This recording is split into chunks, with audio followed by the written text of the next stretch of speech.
All right, well, this is the Ozark swarm catch, and my neighbor's mowing and it's getting ready to rain, and this is my only chance to get in here. So if I'm getting stung today, don't laugh at me.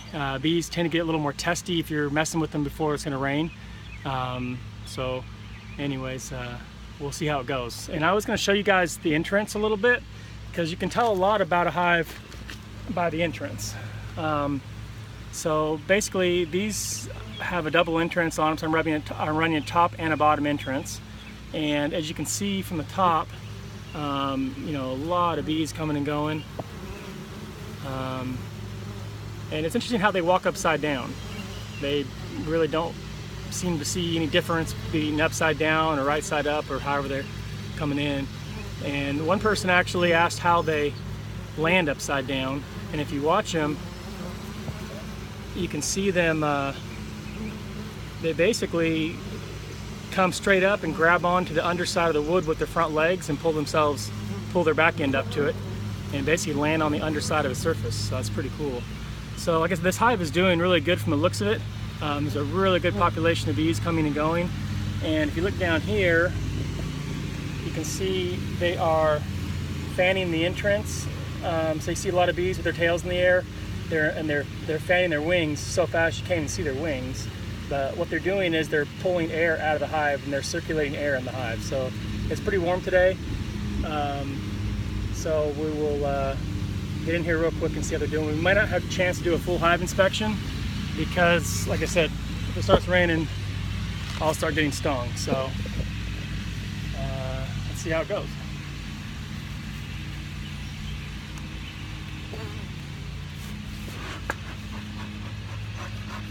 A little smoke, try and calm down a little bit, hopefully. We'll just leave this down here to kind of keep some smoke cruising up there.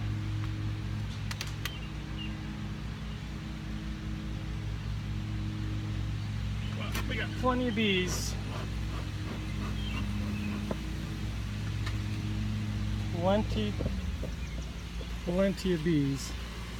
I don't know if you can see that, but when I first lifted the lid, the top of those frames are just covered, and a little bit of smoke sent them all running down back in the hive. So that's pretty cool.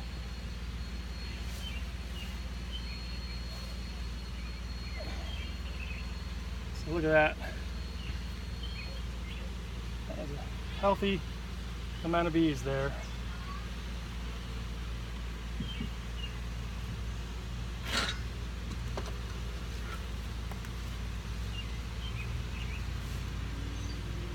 See if they're making us any honey yet.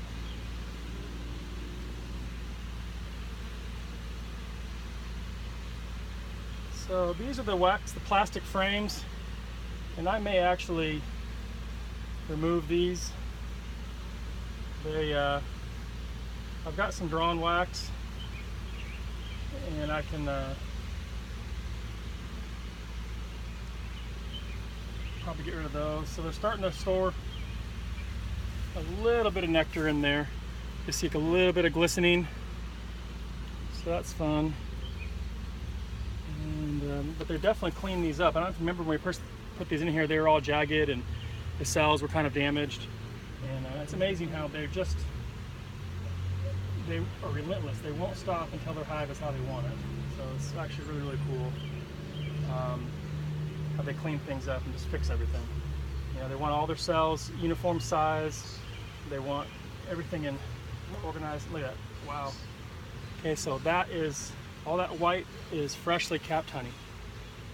So you can put your finger in that and just get a mouthful of honey that's literally only a week old. Doesn't get any fresher than that. And this whole frame is being filled. So you can see there's nectar all the way down and around.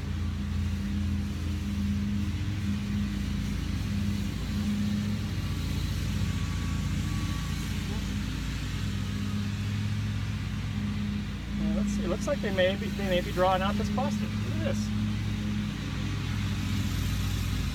They are.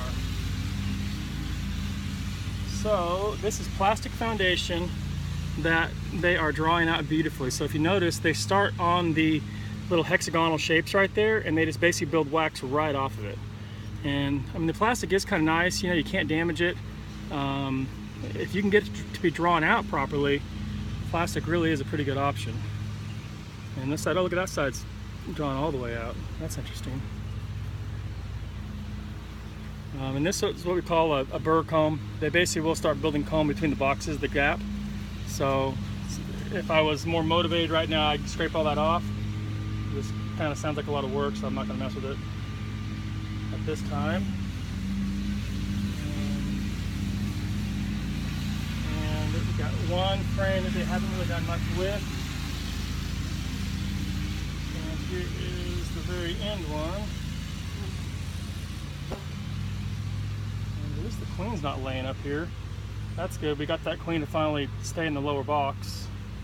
At least the middle box anyways. This is pretty much all glistening of nectar coming in right now. And if you look at this population, I mean, there is just a lot of bees. I don't know if you can see them or not, but there's just probably 100 bees in the air right here in front of the hive. Hopefully it's not too noisy with the mower going next door. I have my little earpiece in, so I was hoping that would. Some weight on there already. That's beautiful. Man, I don't know where it's starting here. This thing's packed.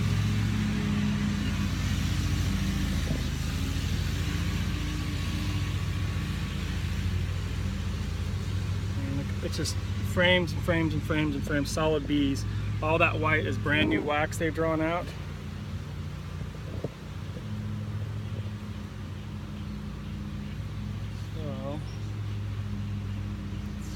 Get in here and see if we can find what this queen's been doing.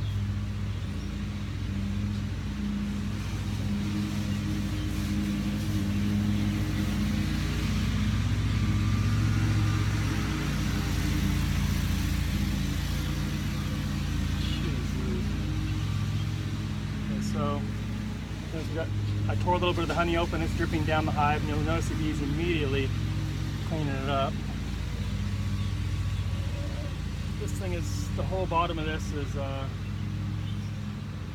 brood. And actually she's laying in all the drone cells. And the drone cells are the larger cells. And those are gonna be boy bees. So whenever they start really laying in drone cells, that's when you start getting a little bit concerned they're gonna wanna swarm on you. So I think that we're gonna actually try and break this brood nest up a little bit, if we can.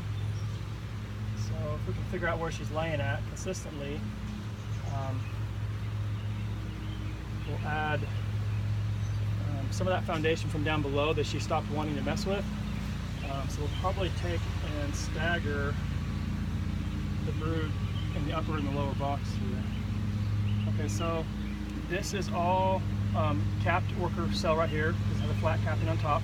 And you can see she's already laid eggs all in here. So she's basically had one cycle of brood come through, and there are another cycle of eggs already laid in there ready to start up again. So she's by no means slowing down.